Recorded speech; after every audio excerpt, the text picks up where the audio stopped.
Well, good morning. We are walking through beautiful Bratmak Hill. I love coming up here for a great walk. I come about every other day, so I'll do the beach and then I'll come up here and get a good workout as well.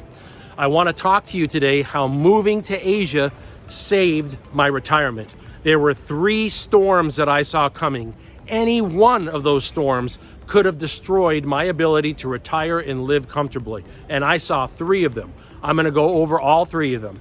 Remember, part of this channel is to inspire you to stay ahead of issues that are coming around the world and thrive. I want you to thrive. I want you to be able to retire. I want you to be comfortable. I want you to be mentally happy, okay, and positive minded. And I want you to be healthy.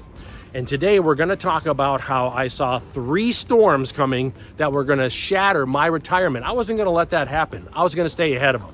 We're also going to get ourselves a great bite to eat, of course, here in Pattaya. You know that. Yes. I love to get out for some good meals. I'm going to show you some low-cost meals today and how I keep my cost of living low here in Thailand as I'm traveling and throughout Southeast Asia, how I keep my cost of living to a point where I can retire and be comfortable. We've got a lot to cover today. 3 reasons why I retired early and how Asia saved my retirement. Let's talk.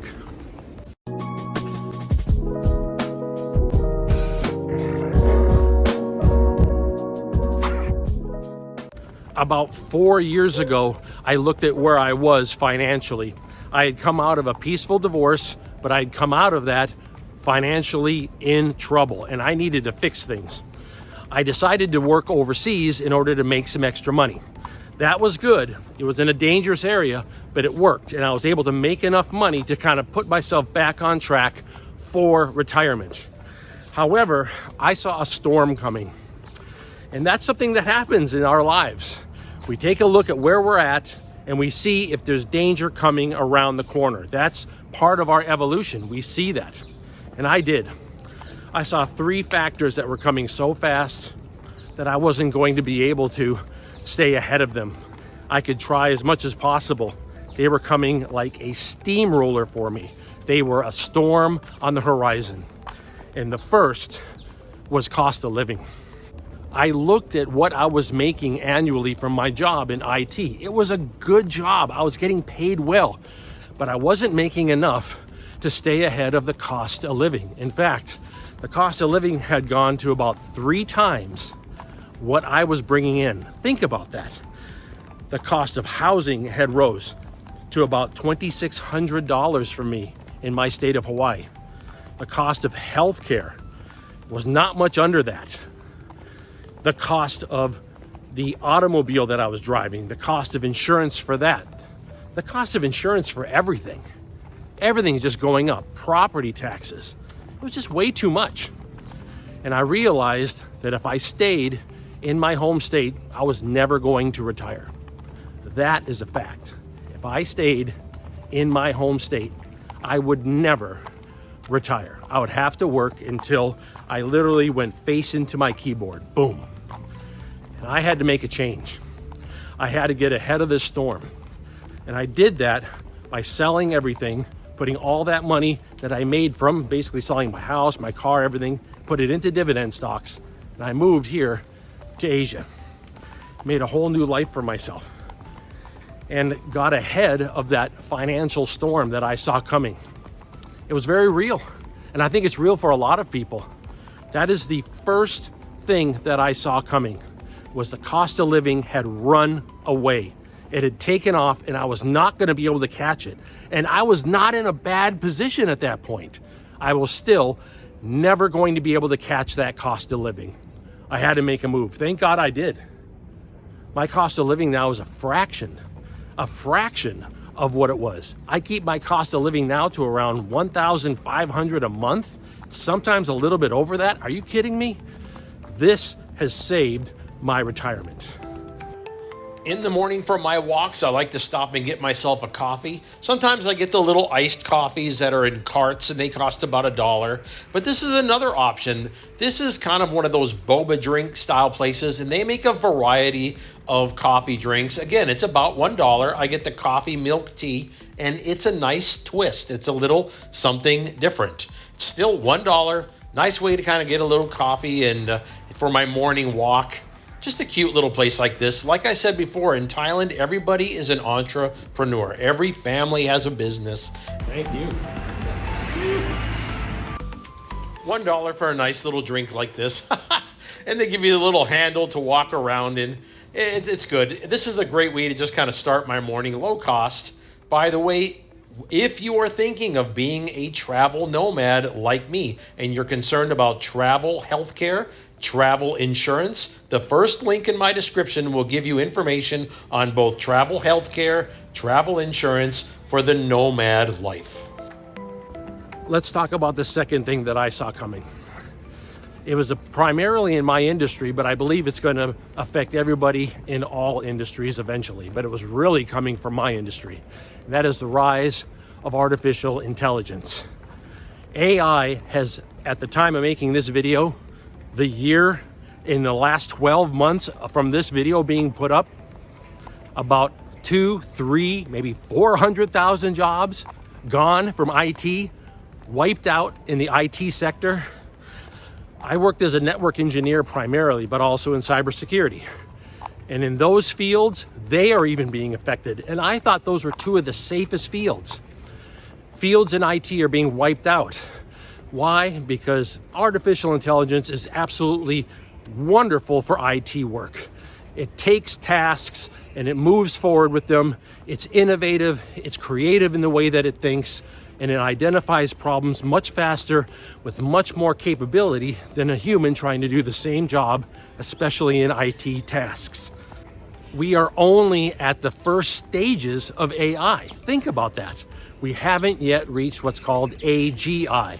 That's artificial general intelligence. At that point, you can basically speak verbally and interact with that AI just like it's a coworker or a manager.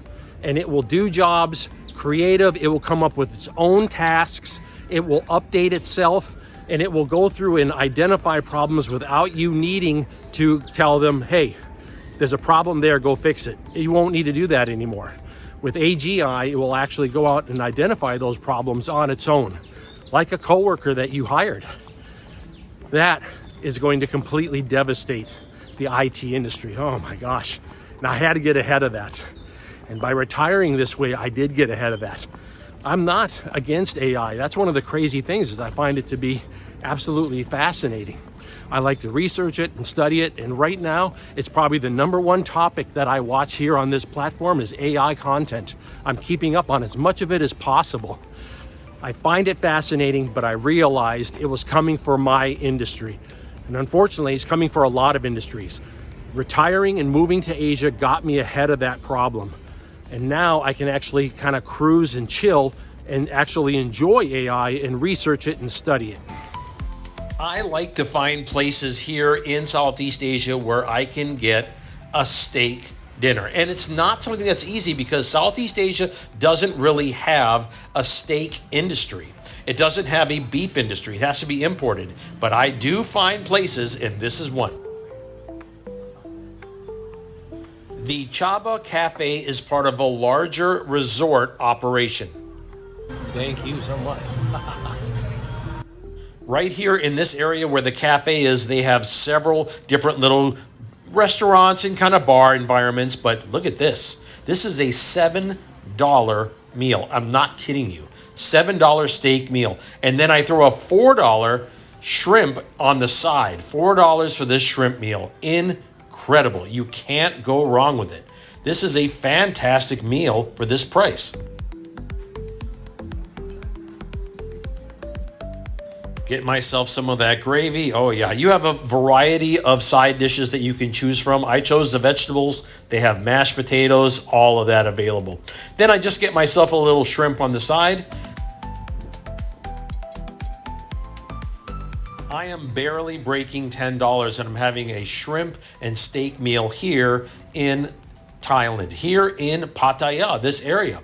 And I like to find these places and bring them to you. I want to live a life of quality. It doesn't have to be a life of quantity. I can live as a minimalist, travel with one backpack, and still enjoy the good things in life. And so can you. Let me be an inspiration to you that we don't have to give up on the good things in life just because we actually want to retire. We want to be able to retire, and we want to be able to enjoy our lives. Back in the US, this would be what? $100 meal? Easy. Okay, for number 3, we better sit down for this one. This next one, number 3, you may not be thinking about it, but a lot of us from the US are thinking about it, and it could affect every retirement on Earth. So what is the third way that Asia saved my retirement? This one you may not be thinking about, but in my country, people that are my age, whether they be Gen Xers like me or baby boomers, they're thinking about this, okay? We are looking at, in my country, an economic collapse. In fact, I think it actually happened in 2008, and we've been lying to ourselves ever since. I think starting in 2008, the collapse actually happened. And we've been printing money to actually prevent us from feeling the pain of that collapse. But it's actually happened already. We are right now, at the time that I'm making this video, $36 trillion in debt. We pay $1 billion a day in interest on that debt. That's insane. In fact, whatever country you come from, you could add all the countries together and you would not equal the debt that my country is in. It's a mess, and it's a threat to retirement, because whatever plans we have for retirement, let's say one, Social Security, will that even be there? Most likely, I hate to say it, most likely no. I think 20 years from now, or maybe even 10 years from now, it's gone. What about if you have retirement set up in other ways, which I do? I think that we could be looking at whatever our retirement is, it's going to be tougher and tougher to get a return to survive. And that was part of this move for me. I had to look at what happens if in the future I'm building this retirement, building, and this fictional number that I have in my head, it's going to be this much money. Imagine if it was 50% of that. Yeah. Imagine if whatever number you're looking at, this is what I'm going to retire on at 62, just say, or 65. Imagine if whatever that number is that you're thinking, it's 50% of that, because we're having to service this insane debt. And because the cost of money is so expensive that all investments that we have, all investments I have, return half of what they are currently making or I expect to make. Yep, I needed to find a place that was literally low cost to retire, because otherwise I may not be able to. I am not looking at this big number when I turn 65 like, oh, I'm gonna make all this money in my retirement. No. I will tell you a little secret. The number that I go by does not include Social Security at all, and everything that I make in my investments, I cut it in half. In the evenings after editing, it's dark already. Yeah, I'm pulling like 12 to 14 hour days out filming all day, then back, then editing. That's the life. Well, I like at night to go grab myself a bite to eat, and something like this is exactly what I will get. I'll get these chicken kebabs like this. They cost me about $3, and they are a massive meal. You get a lot of food in these. They're made fresh right in front of you, and these little stands like this are just perfect. Wherever you have a hotel here in Pattaya, you probably have 2 or 3 stands offering different options for like this price, $2, $3 range, and you can go grab one. It's just perfect. Yum. There you go. Thank you so much. Thank you. Have a good night, guys. Have a good night. Back in the room. Oh yeah, just relax and enjoy myself. Oh, look at the size of this. $3, perfect. You know, I live a low-cost lifestyle now, traveling around the world, and I'll take it. If I was back in the States, I would be trying to afford housing and food. I'd be trying to afford healthcare. But instead, I am looking forward to my future. The money that I save, I take that and I roll it into more dividend stocks to build my retirement. I want to thank you for spending some time with me today. We got a chance to talk about how transferring my whole life over to Southeast Asia basically saved my retirement. If I didn't do this, I would not be retired today. I would continually be working for the next 10 to 15 years. I'm putting this video out to send a message ahead of time to you to observe if you're in the same situation that I was. Do you want to learn more about this lifestyle? Do you want to learn more about retiring, traveling the world as a nomad, living as a minimalist, low cost? Well, if you do, like and subscribe the video and come along, because this is exactly what we talk about here. If you want to know more about the equipment that I travel with, about the sandals that I'm walking in right now that have gotten me through for years around the world, there's a link in the description for those. If you want to know more about the backpack that has gotten me through over 7 years of travel now, fantastic backpack, I put a link in the description so that you can research that as well. Okay, we will talk again soon. Aloha. I was just roaming the mean streets of Pattaya when he saw me. The mad dog of Pattaya. Just look at him. Just roaming the streets looking for his next victim. The mad dog of Pattaya.